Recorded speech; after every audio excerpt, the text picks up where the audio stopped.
Tuesday night, everybody. It's time for Second Look. Thank you for joining us online, if that's what you are doing. We have some folks here live and in person, so welcome to all you ladies and gentlemen and ships at sea, whoever might be watching. We're in Revelation 8, the trumpet judgments, Revelation 8 and 9. We may dip into 9. Brian was halfway teasing me. He looked at the study guide tonight. He said, that's an ambitious study guide.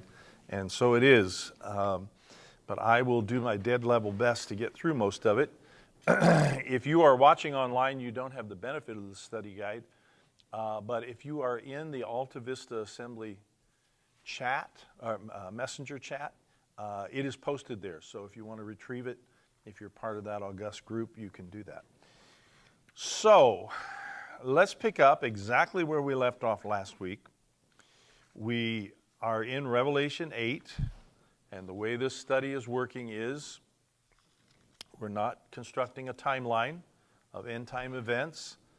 We are looking at the ways that John repurposes the scripture he knows so well, the Old Testament, and we're going to see that he also is fairly conversant with what we call the Dead Sea Scrolls or intertestamental literature, Second Temple literature.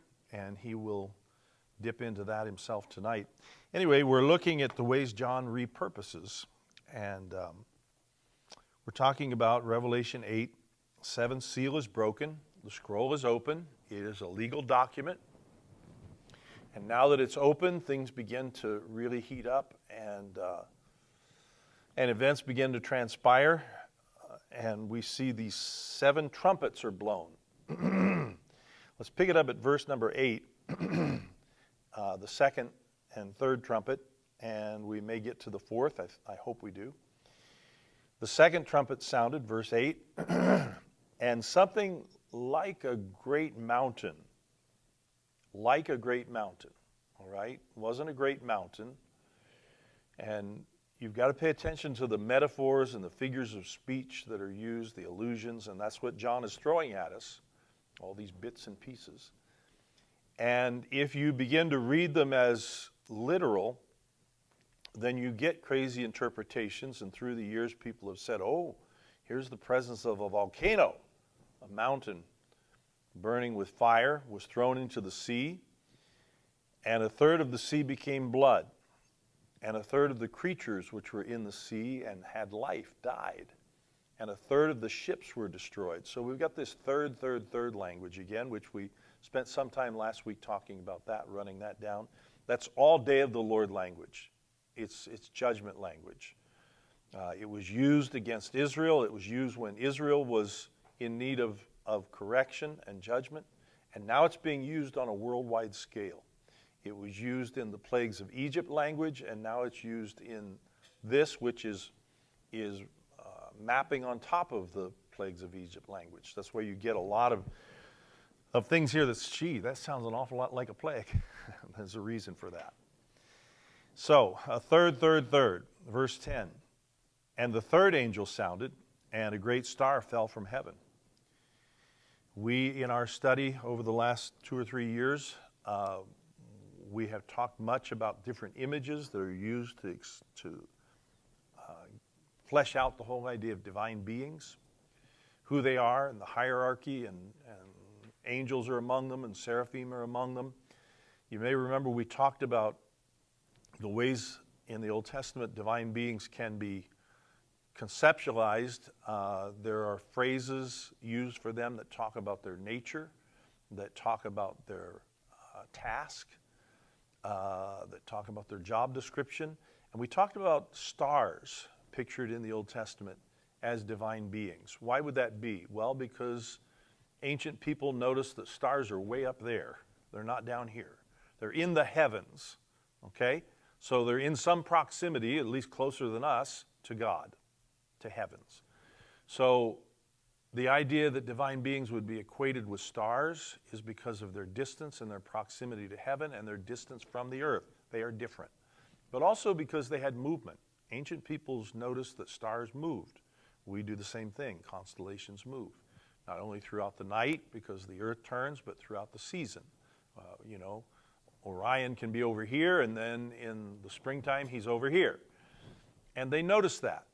Well, movement denotes life. And so stars were thought of as living beings, divine beings. Divine because they're up there, not down here. Human beings are down here. Can you see the thought processes of the ancient Near East? And because they had movement, they're living things. So here we've got a picture, and we'll spend some time on that. You get this star. A third angel sounded, and a great star fell from heaven, burning like a torch. There's more fire. And it fell on another third, of the rivers and on the springs of water. And the name of the star was called Wormwood. And a third of the waters, third, became wormwood. And many men died from the waters because they were made bitter. The fourth angel sounded, and a third of the sun, and a third of the moon, and a third of the stars were struck. I really hope we get to that verse tonight. And a third of them would be darkened, and day would not shine for a third of it, and the night in the same way. Let's just stop. Well, go to 13. Then I looked, and I heard an eagle flying in mid-heaven. This is part of the fourth trumpet, saying with a loud voice, "Woe, woe, woe to those who dwell on the earth because of the remaining blasts of the trumpet of the three angels who are about to sound." We've had 4, we'll have 3 more. But these first 4 are very reflective of things that we see in the plagues of Egypt. Okay? So let's jump in. We get a mention here of this mountain. The angel sounded, verse 8, and something like a great mountain burning with fire was thrown into the sea. Well, this is where we left off last week, and realized that what he's doing here and what he will do repeatedly throughout the rest of Revelation is equate this mountain. Mountains could be kingdoms. They were, in the Old Testament, they could be a picture of a kingdom. That what he's doing is picturing this mountain is Babylon. And the fact that it is on fire could often picture judgment. It's a great kingdom, Babylon, being judged. Now, we're going to have much to say about Babylon. The ancient Near Eastern city of Babylon, located in modern-day Iraq, was an actual historical, physical place with people that lived in it and built it, and it had a history, and it had a culture, and it had kings, and from it, a great empire spread over the face of that part of the world. There was an actual Babylon. It stretches way back. It goes all the way back into the early chapters of Genesis, and it's always a problem. Babylon is always a problem child. It's always in opposition to God, and we'll talk more about that later. But here, that image, remember, John is repurposing. He will take historic Babylon, which is always a problem, and it's such a problem that who is it that swallows up the people of Israel and kidnaps them and takes them and enslaves them? It's Babylon. Who is it that destroys the temple? It's Babylon. Who is it that desecrates the articles of the temple? It's Babylon. Who's continually a thorn in everybody's side? It's Babylon. And so he takes historic Babylon and he puts it on top of what he's seeing to describe what he's seeing. And Babylon, the great mountain on fire being judged, is the world system.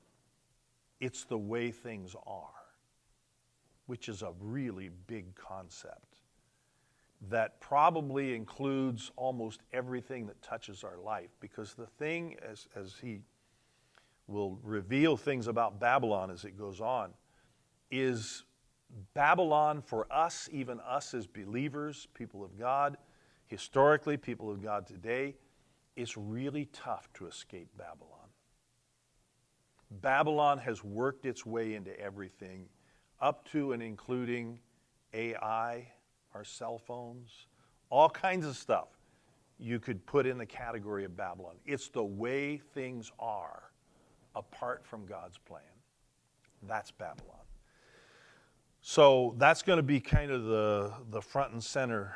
That's going to be the main player from here on out. So Babylon is a great burning mountain. Now, as we get into this, John is repurposing the Old Testament, of course, but he also is very conversant with Second Temple literature. And a prominent, and we've dipped into it several times, a prominent Second Temple literature document is a thing we know as First Enoch.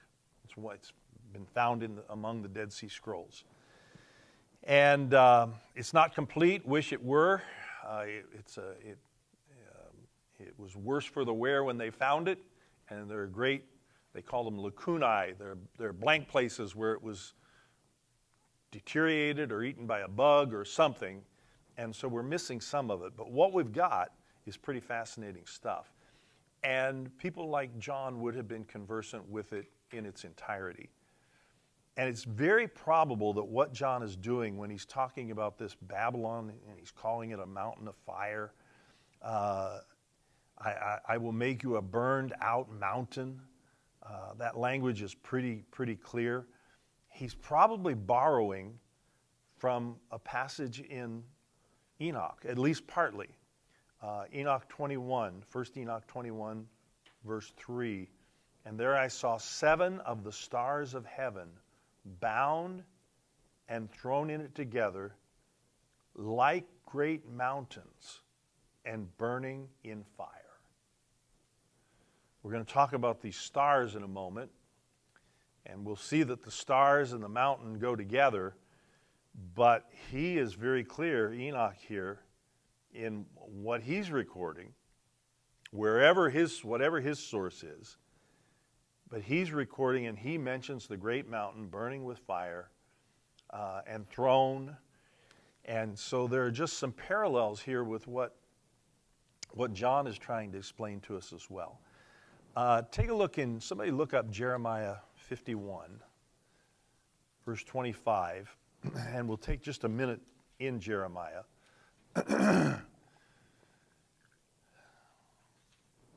You've got the judgment of fallen angels spoken of in this Enoch passage as stars like great burning mountains.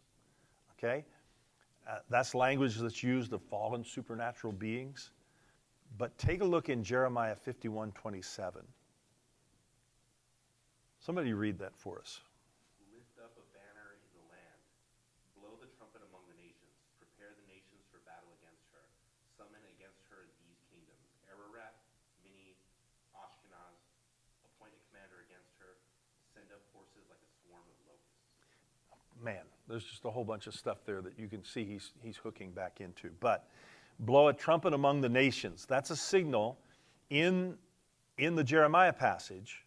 That's a signal to gather the armies together against Jerusalem in Jeremiah's day, judgment on Jerusalem. Now later on, that same judgment that Jeremiah talks about, he will expand it, and he'll talk about a scroll, isn't that interesting, of woe. We see the word woe, woe, woe here. He'll talk about a scroll of woe that's written against Babylon, not just Jerusalem, but against Babylon. He'll expand it, okay? And he will further tie it to a great stone. So there's that big stone imagery paired with Babylon, the mountain thing. And he sees it thrown into a river. You'll find all this in Jeremiah 63, 64. And he does some interpretive work, Jeremiah does, in that passage, Jeremiah 51. And he interprets this symbolic action of the great stone and the river and being thrown there and the scroll and the trumpet and all of that, things that we see elements of in what John is doing. Jeremiah will interpret all that symbolism by saying, "So shall Babylon sink down and not rise again." Not rise again. So there you've got the basis for what we're reading in Revelation 18:21 and what we're reading here. Take a look in 18:21 because, remember, we're working on the thought that what we've got from John in Revelation is not a linear, it's not a linear thing. It's not a linear chronology, but what we've got is these cyclical repetitions, these repetitions of judgment. And you get it repeated, what we see here in 8, repeated in 18. Somebody read 18:1 for us. I'm sorry, 18:21.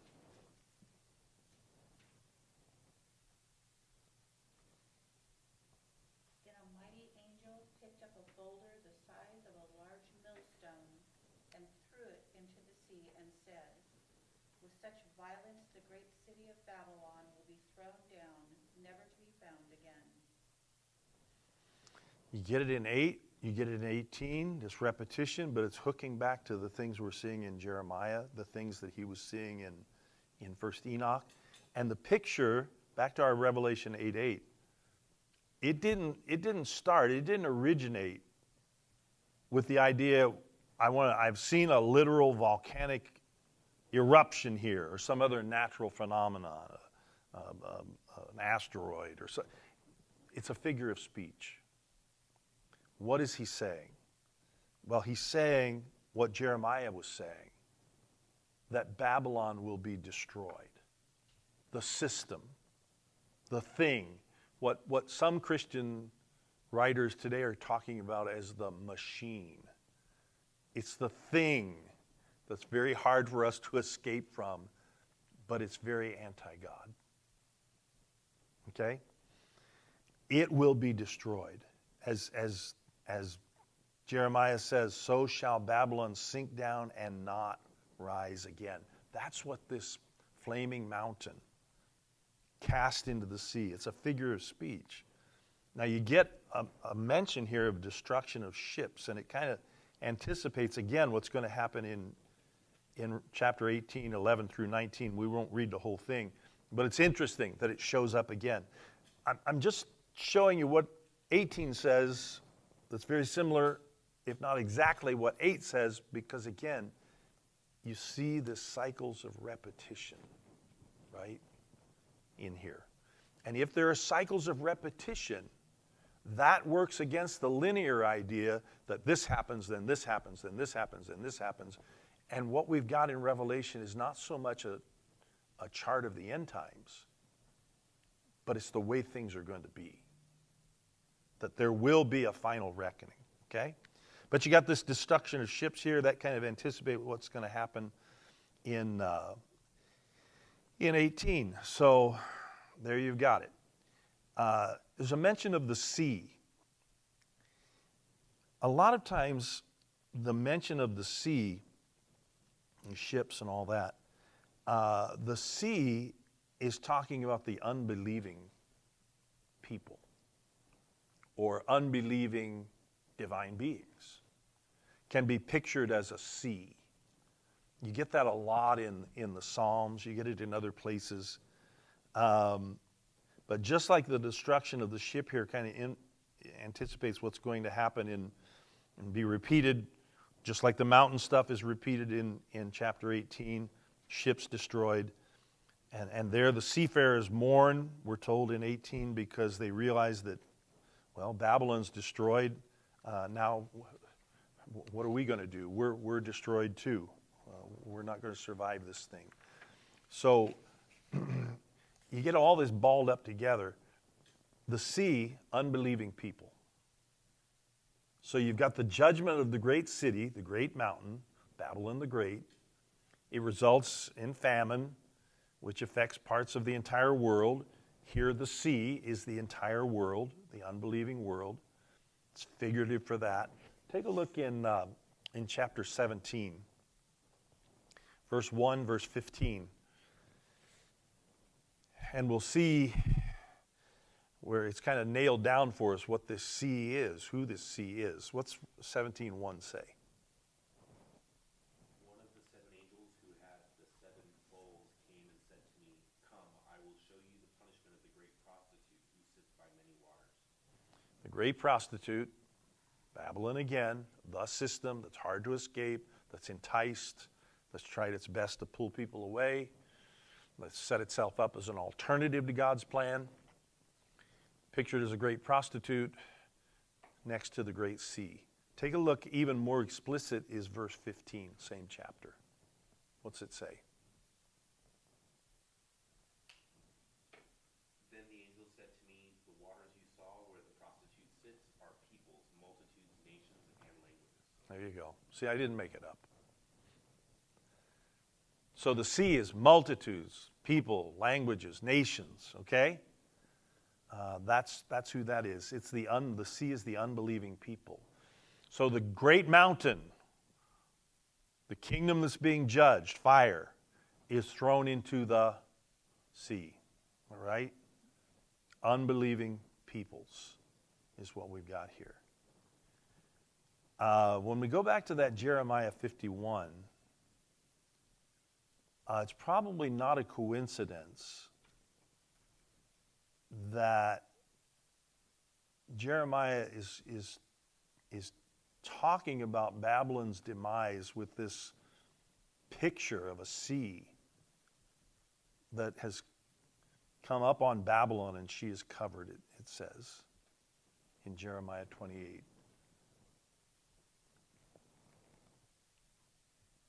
Jeremiah sees Babylon destroyed and covered by the sea, thrown into the sea. And John is borrowing from all of that. Let's think about the cycles of repetition again for a minute. Remember, cycles of repetition or linear chronology. That's kind of your two choices for how you read the book of Revelation. And it has a big effect on what you come up with.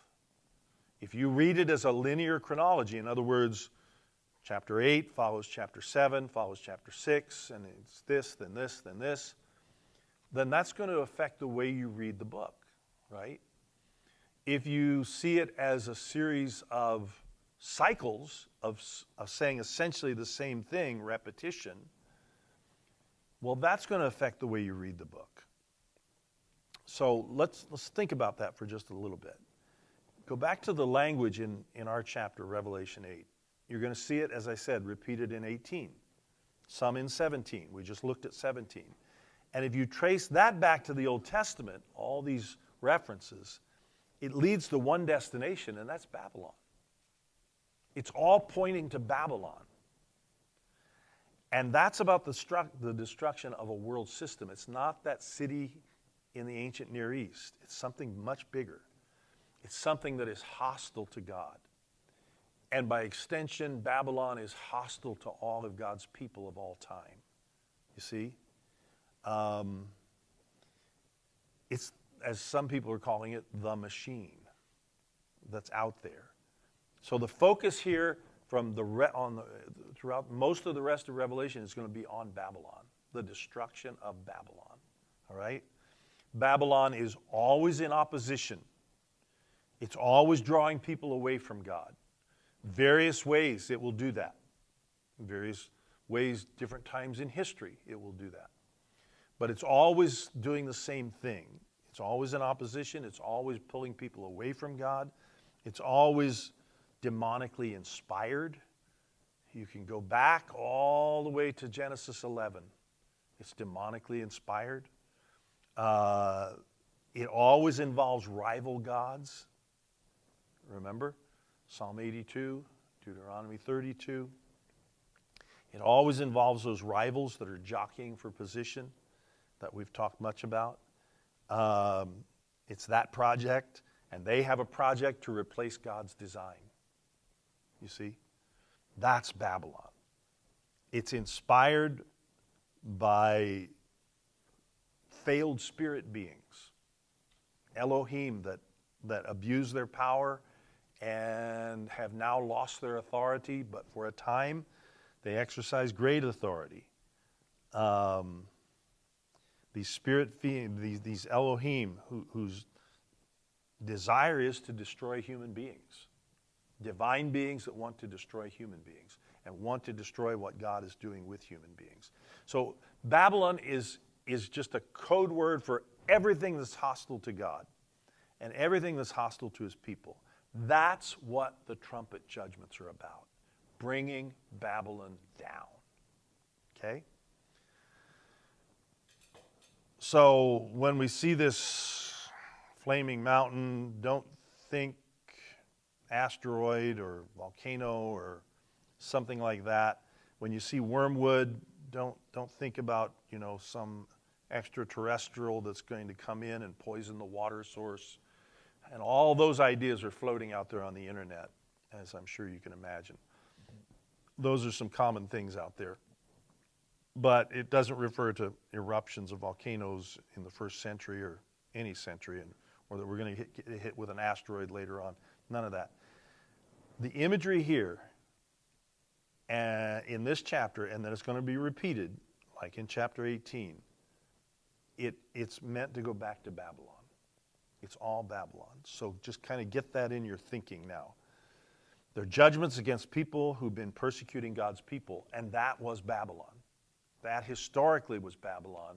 Remember, what did they do? Babylon is mentioned in the book of Revelation. It's that entity, that city, supernatural force. You could think of it as cosmic Babylon. But the basic thing is it is anti-Eden. It is anti-God's best. Again, go back to Genesis 11. Go back to Deuteronomy 32. Go back to those gods of the nations. It's cosmic evil that manifests on earth, you see. Now, we've taken a little time to connect all this back to the Old Testament. But if you ignore, in your reading of the Revelation, if you ignore the Old Testament connectors here, and you simply see Revelation as a linear chronology, an end-time calendar, that this goes, and then this goes, and then this fires, and then that sets that in motion, you're not going to get any of what we just talked about. In fact, it's going to be invisible to you. It will be what we've just talked about will be totally invisible if you see the document as an end-time calendar. All right? Does it talk about the reconciliation of all things? Yes, but not in a linear fashion. Does it talk about the judgment of Babylon? Yes, but again, it's these cycles of repetition that we need to pay attention to. So, trumpet number 3. Whew, we got through trumpet number 2. Trumpet number 3 talks about fallen stars. Those, of course, are divine beings, right? Again, go back to Psalm 82. That's Psalm 82 language. Those fallen stars are divine beings. That's what we're seeing there. So, trumpet 3. And we're kind of taking them together, and trumpet 3 is going to get us into very recognizable Deuteronomy 32 worldview language. The fallen stars, fallen divine beings, all of that. The third trumpet, with this third trumpet, the judgment of famine shows up. And it will be expanded and continued. Take a look in Exodus 7 and just skim over it. We're not going to read it. You can read it in some detail later, but 15 through 24. Easier for us, you can keep your thumb there, easier for us to turn to Psalm 78:44, which functions as a paraphrase of what's going on in Exodus. But Exodus 7 is kind of the background here, where it talks about the rivers and the springs of waters that are affected by this wormwood. That's where the wording is pulled from, Exodus 7, that plague.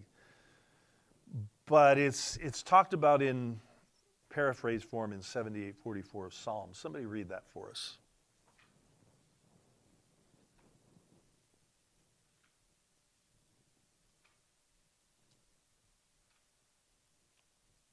And this is something it's well established in the minds of the original readers, that Psalm 78 is a paraphrase of Exodus 7. What's it say? 78:44. He turned their river into blood. They could not drink from their streams. There you go. So Psalm 78:44 is describing the Exodus plague. And it's a real close parallel to trumpets 2 and 3. See that? And like with that second trumpet, you get this great fireball is thrown from heaven. But this time it's not depicted as a great mountain, is it? But a great star burning like a torch. But it's a continuation of the judgment theme, fire, judgment, right? And again, here you get repetition, which is really a reinforcement of the casting down image. The mountain, Babylon, judge, cast down. These stars, flaming, cast down.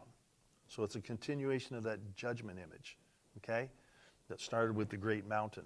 But it pushes on. These are divine beings.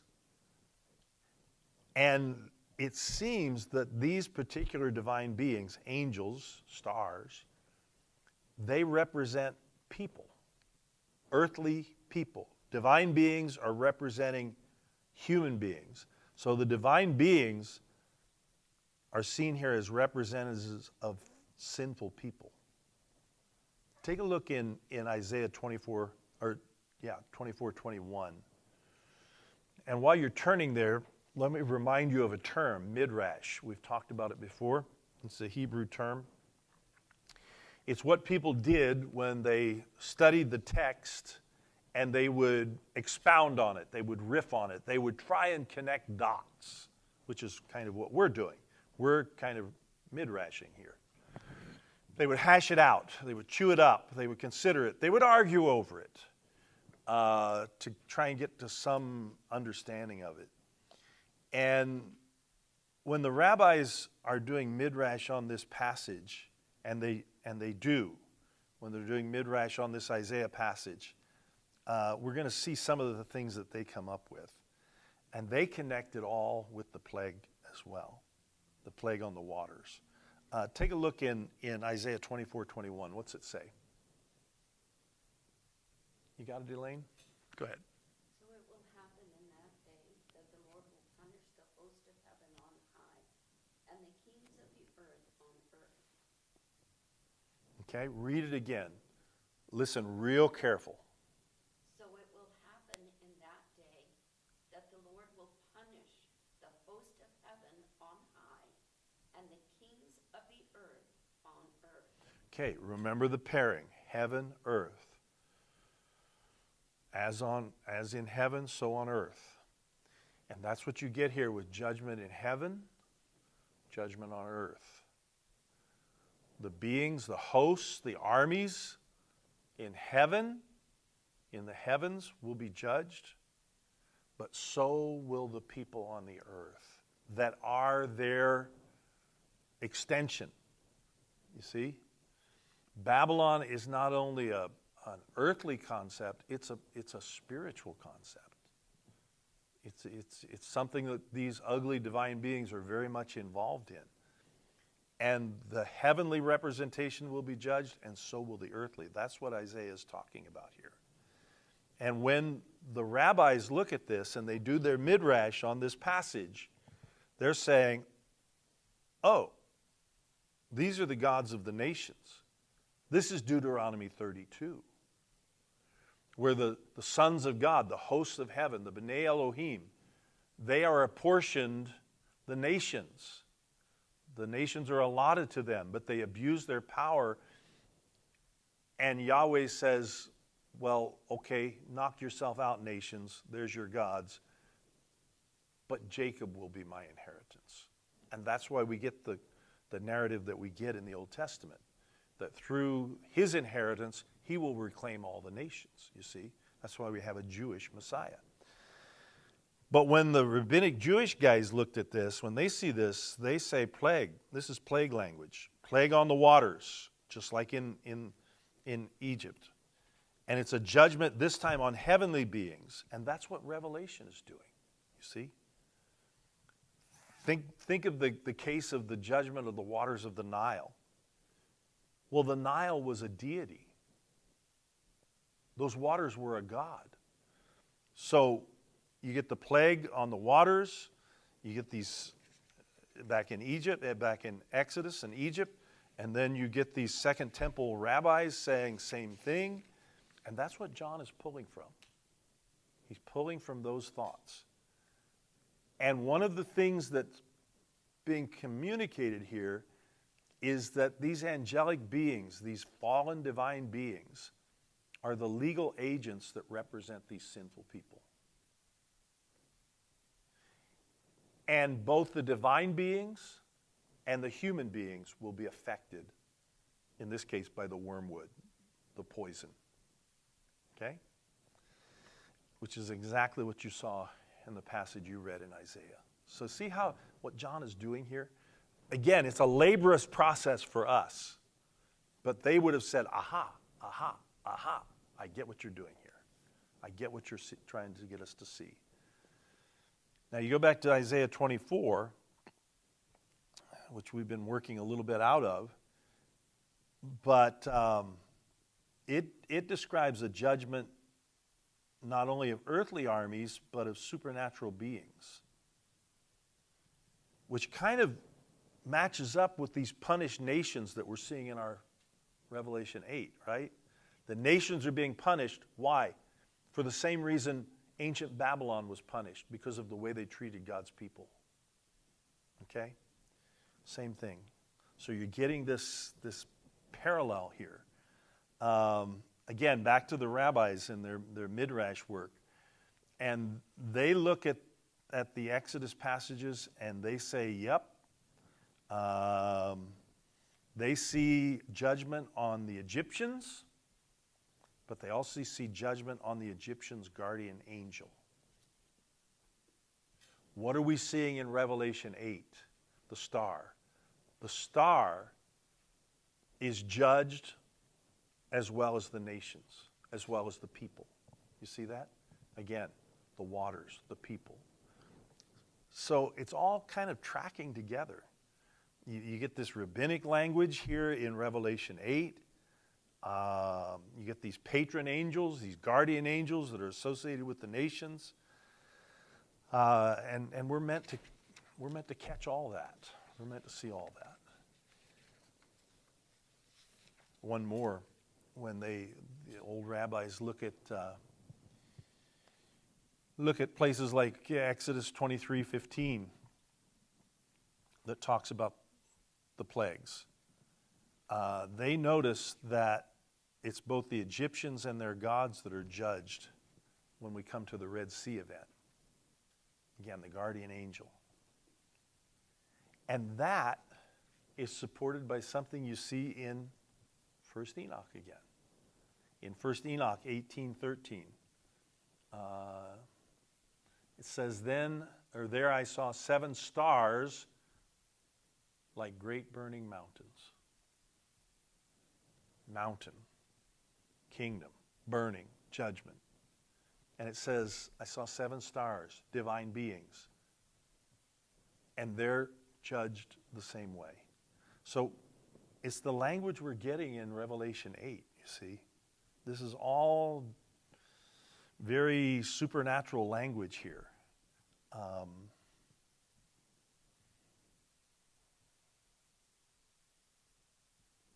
There's just so many ways we could go. I want to respect our time. In 21:3 of Enoch, he says this, and there I saw several stars of heaven bound and thrown in it together like great mountains and burning in fire. So it describes this judgment of fallen divine beings as stars like great burning mountains. So John is borrowing all this language.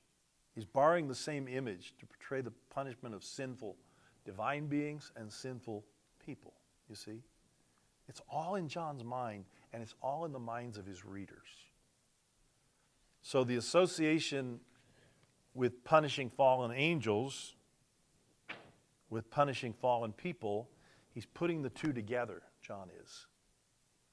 And that is the Deuteronomy 32 worldview, you see. That's the Psalm 82 worldview, you see.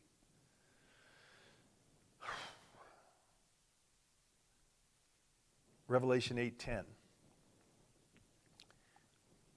Here it is. Well, what's it doing? It's portraying judgment that people and their representative angels are going to endure throughout history. And then it comes right before their final condemnation at the end of history. So you've not only got an end time event here, you've got an all of time event here. This is always happening. Always happening. You know, you notice, you observe what happens with the burning mountain in verse 10 is kind of parallel with what happens to the burning star. They're both cast down, thrown down. And it indicates that the star should be identified as an angelic representative of an evil kingdom. The mountain, the kingdom, the star. And the star is a representative of that evil kingdom that's undergoing some kind of judgment. So here, the judgment of Babylon's angel is what we're looking at here. Now, the wormwood thing. That was the name of a plant, very bitter, awful tasting. The extract that come up from it was just, it wouldn't kill you, but it just tasted nasty. It would pollute. It made things uneatable, inedible. Proverbs 5:4 talks about it, but in the end, she is bitter as wormwood. So that's kind of the picture we're getting here. He's probably employing a way of speech, which was fairly common in the ancient world, whereby the bitterness taste and the poison are connected, even though it wasn't a deadly poison. So what he may be reasoning from the bitterness of the taste to the bitterness of results. I think that's what he's trying to get us to see, perhaps. You've got this bitter taste, you're going to have bitter results, is what he's trying to tell us. It's a case of pollution, pure and simple. Jeremiah 9:15 says, I will make this people eat bitter food. Think in the Bible about gall, wormwood. It's kind of interesting because Jesus on the cross had an encounter with bitterness when they offer him something, which he refuses, by the way. So it's a metaphor. And it's one that John may be choosing that's very well suited to the crime, because false prophets have figuratively polluted, right, Israel historically with what? With idolatry, with rival gods. So God is pictured as polluting them with bad water. So the punishment really does fit the crime here. The point is, they're all going to suffer bitterly. The judgment of the poisoning water, you're going to have famine as a result of that, because think about it, it causes the plants that are thriving on that water to be toxic, and so you're not going to have a lot to eat. So you can see how the famine works its way in there as well. Take a look, and I think we're going to do it. Take a look in verse 12. Fourth angel. Fourth angel blew his trumpet, and a third of the sun was struck, and a third of the moon, and a third of the stars, so that a third of their light might be darkened, and a third of the day might be kept from shining, and likewise a third of the night. Then I looked, I heard an eagle. Well, that's interesting. Crying with a loud voice as it flew directly overhead. Circle that word, overhead. Woe, woe, woe to those who dwell on the earth at the blasts of the other trumpets that the three angels are about to sound. In other words, you ain't seen nothing yet. So this is a looking forward, okay, in what's yet to come. Verse 12, fourth trumpet. And that is based at least partly on Exodus 10, verses 21 through 22. In fact, why don't we just stop and read that for a second, just as a way of refresher. Exodus 10, 21, 22. Somebody read it for us.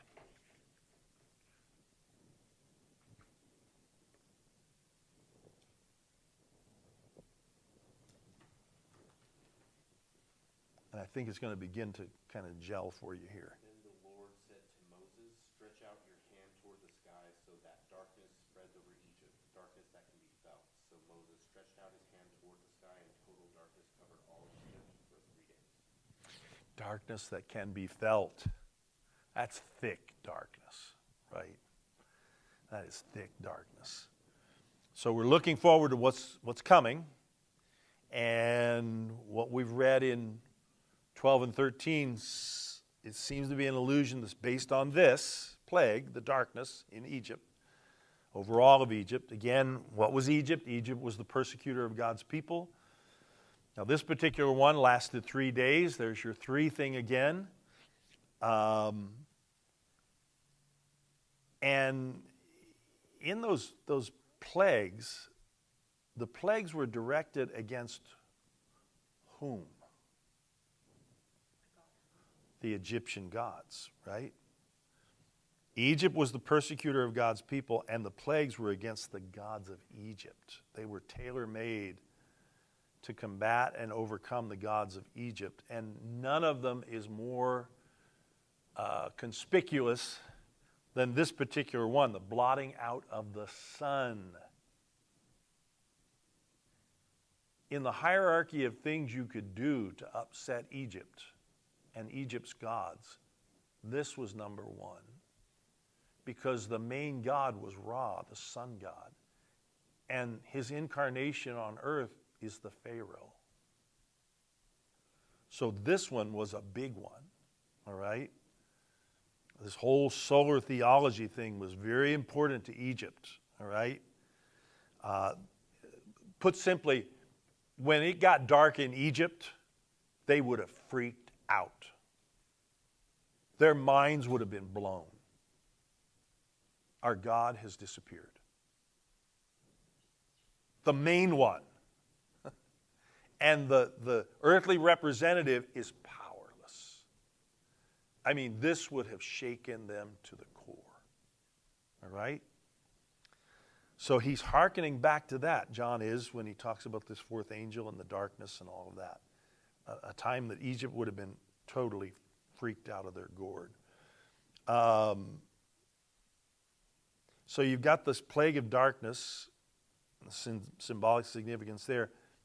Exile from the true God, people being prisoners of darkness, and he may be borrowing there from Amos 8:9. Yeah, I put it on your sheet. Pick out Amos 8:9 and somebody read that for us.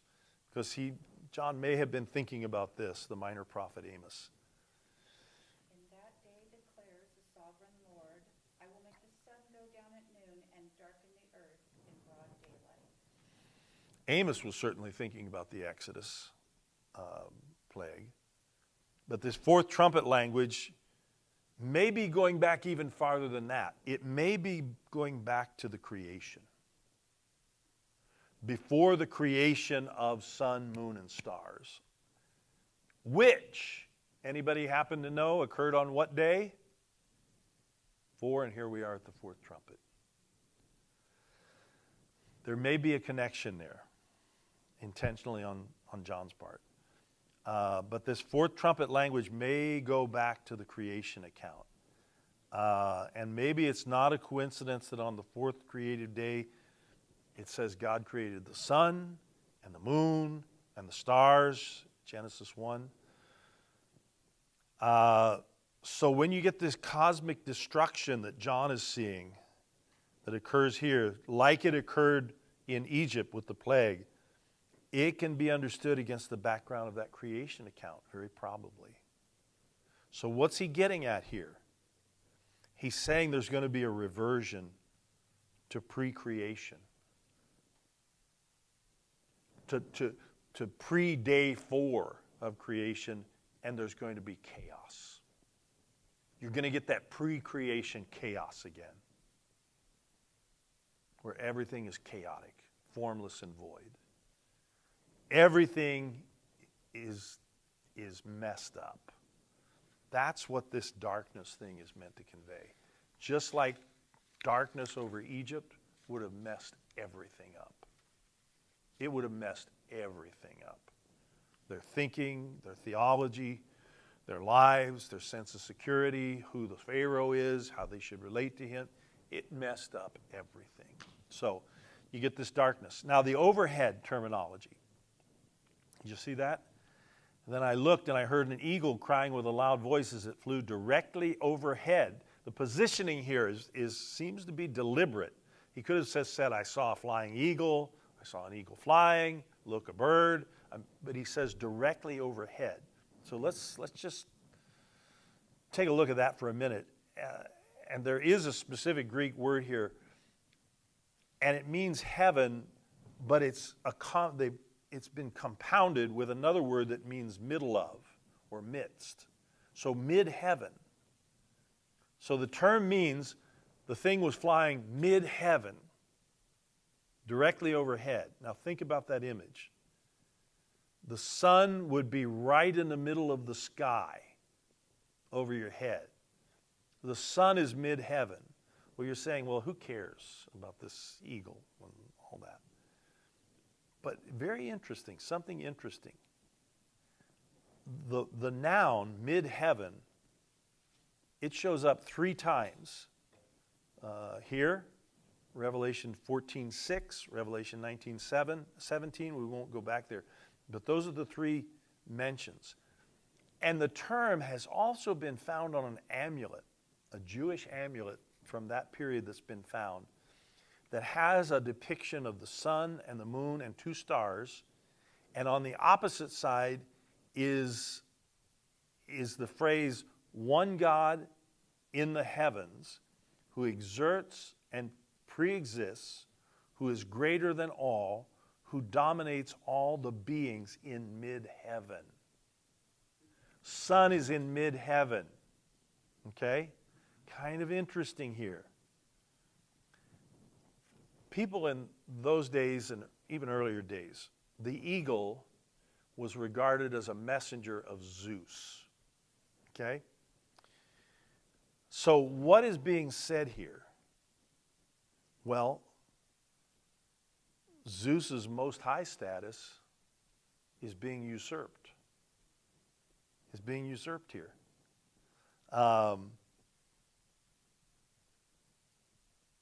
Again, it's taken a shot at one of the rival gods who claims to be the most high God. If you know your Greek mythology, he was the highest God.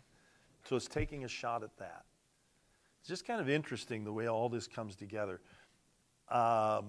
That word that's used, mid-heaven, it was a very technical term in astrology and early astronomy. And it simply, in their thinking, was the center of the universe. So you've got this judgment taking place in mid-heaven, center of the universe. You got this additional swipe against Zeus, who is not the most high. You can see what's going on there. So all this thinking is going on in our minds, in the first century mind for sure. Maybe even a first century pagan would have caught some of this. Certainly a first century Jew would have. John is basically just taking a swipe at all the other gods. That's what he's doing. Back to Babylon, and we'll wrap up with this. The judgment of Babylon, and Babylon is the thing. It's the machine. It's everything that is opposed. The judgment of Babylon and its gods is what's happening here with the first 4 trumpets. Zeus is not on the throne. Whoever is Babylonian equivalent, I think it was Marduk, is not on the throne. The God of Israel is on the throne. The God of heaven is on the throne. It's also the God and Father of the Lord Jesus Christ is on the throne, you see. And he's going to punish those that are persecuting the people that are loyal to him. And the divine beings that inspire that, you see. So you take your mind back to the Old Testament, specifically the judgment of Babylon, because why? Why is Babylon a picture of the machine, the thing? Well, because Babylon was the primary persecutor of the people of God in the Old Testament. It was always causing them trouble. They're the ones who took Judah, the royal dynasty, They poked his eyes out. They killed his kids in front of him and poked his eyes out, and then drug him off, and he lived the rest of his days in Babylon, along with a lot of their people. Took him into exile. That was Babylon that did that horrible thing. They're the ones that destroyed the temple, the representation of the garden on earth, God's home. They burned it down. They looted it. They desecrated it. That was Babylon that did that. And everything that's opposed, everything that is anti-Eden chaos thinking, you find it in Babylon, you see? And here we're getting a picture with these first 4 trumpet judgments. It all gets wiped out. It gets wiped out. Finish. I think that'll be enough for tonight. Well, thanks for people that have joined us online. You cannot join us for the bonus session, but we will see you next time. Thanks again.